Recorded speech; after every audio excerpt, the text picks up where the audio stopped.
denying its existence. And just a quick note here, if you believe in Nibiru, that's fine. I have nothing against you, but I just do want to point out that people have been saying that this planet was going to come in and hit us for 20 plus years now. So if that's any indicator, then, well, hopefully you guys get what I'm saying here.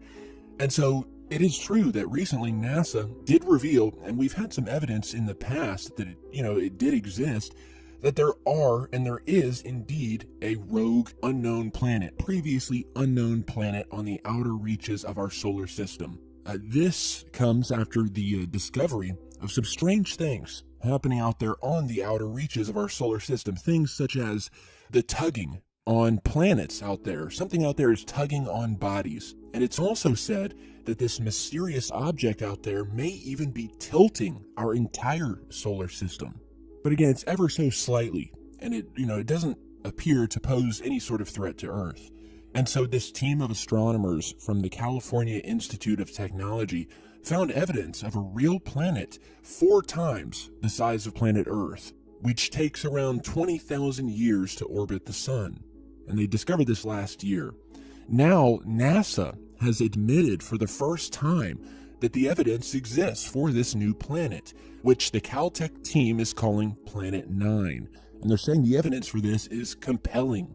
The space agency has said that the mysterious super-Earth, which is 10 times the weight of our own planet, may be so powerful that it's pulling the other planets out of orbit and even tilting the entire solar system to one side. In a recent statement, NASA said, quote, "It might be lingering bashfully on the icy outer edges of our solar system, hiding in the dark, but subtly pulling the strings behind the scenes, stretching out the orbits of distant bodies, perhaps even tilting the entire solar system." It added, quote, "The signs are so far indirect, mainly its gravitational footprints, but that adds up to a compelling case nonetheless."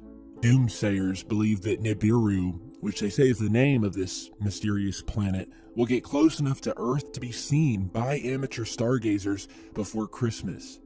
Now, the various space agencies, including NASA, have gone to great lengths to deny that this new Planet 9 is Nibiru or has anything to do with it, or that it is any kind of threat to us.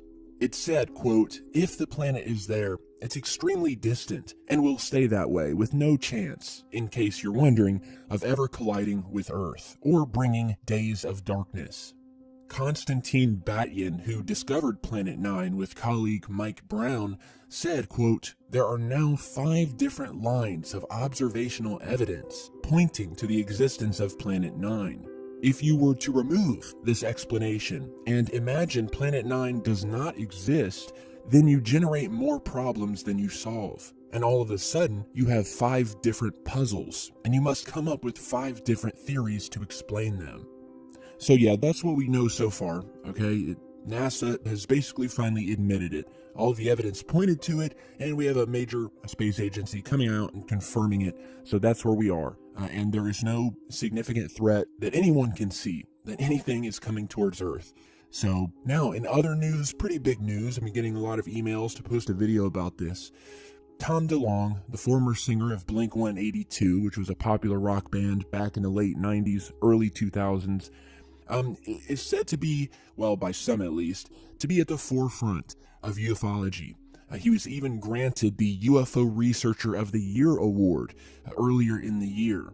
Some have even gone boldly as far as to say that Mr. DeLonge is the world's leading UFO hunter.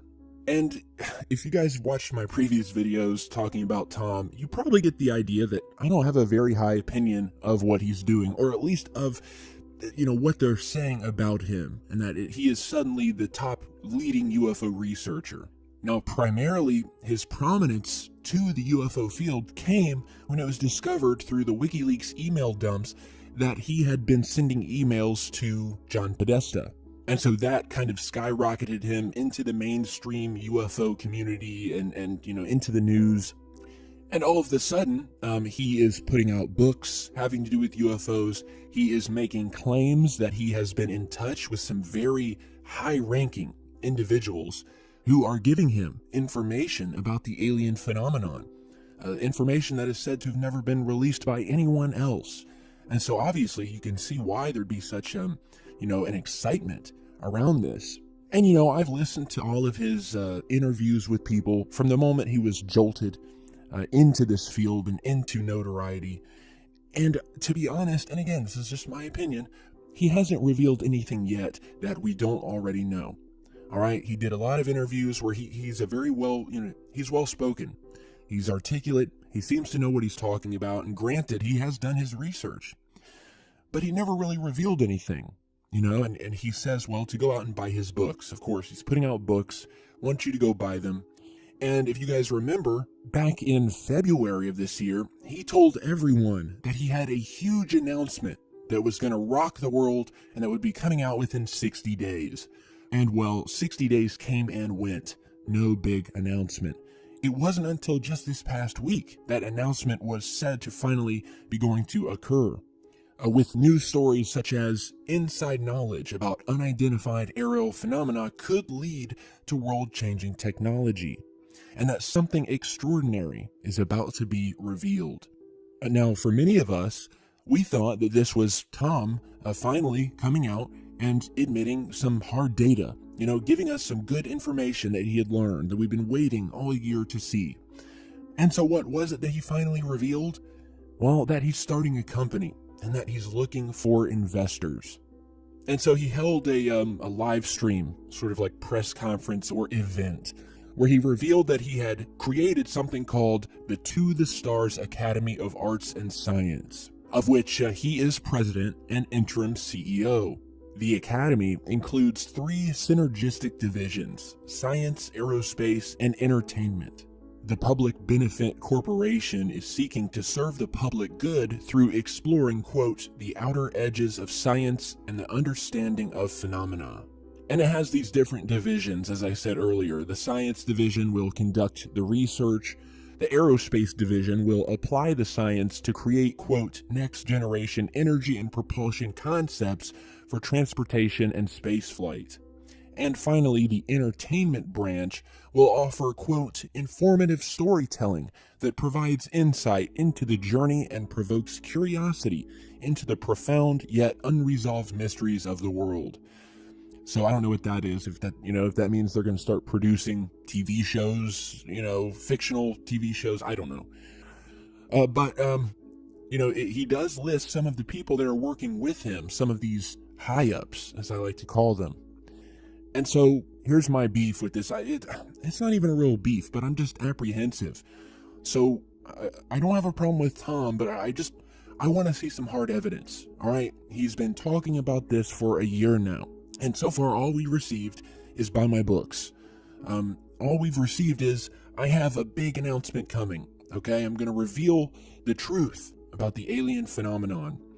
And now we have this huge announcement, where he is once again saying that, well, we are going to reveal all of this secretive info. We have all of these secret high-ups working with us, but we need you to invest. And the minimum price to invest is $200. And my big question is, did you really need to create this huge corporation with all of these different wings? And, why couldn't you just release the information? Why do I have to be an investor and to put down a minimum $200? So you can create this venture. I wish he would just be more clear about it. Forget the creation of a corporation and generating potentially millions of dollars for it. Just release the information, all right? Just release it. That would at least tell me that you're serious and that, okay, this guy is onto something.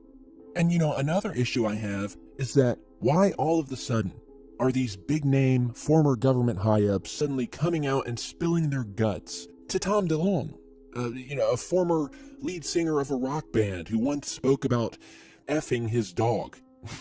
I mean, I'm not making this up. And, that's my question. Why are they suddenly opening up to this man when they've opened up to no one else?